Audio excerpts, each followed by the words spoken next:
Oggi preparerò una pizza facile e gustosa, pronta in pochi minuti. La Sicilia in un morso! Ma non useremo il forno. Ma la padella! Sì!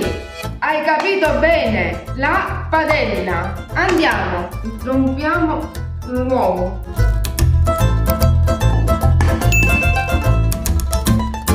Aggiungiamo il latte.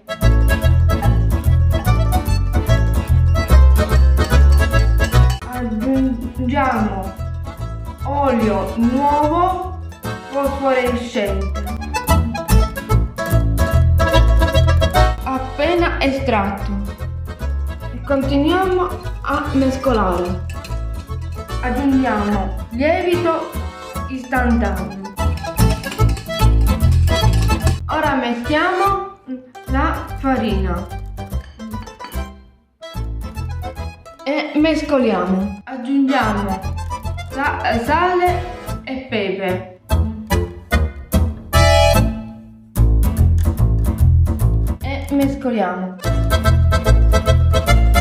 Oliamo la padella. Che profumo che fa questo olio! Profumo di olio fresco. Versiamo l'impasto nella padella. Condiamo il nostro fritto pizza a faccia di vecchia. Cipolla, sarde, il nostro formaggio stagionato, le olive, origano di montagna e per finire la salsa.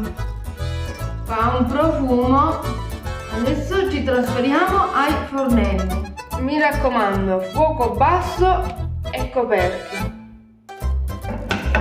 Fritto pizza a faccia di vecchia, facile e gustosa, pronta in pochi minuti. Sapore della Sicilia! Provate i nostri prodotti su sicanisolidaleshop.com. Seguite i nostri social e commentate. Alla prossima ricetta! Ciao!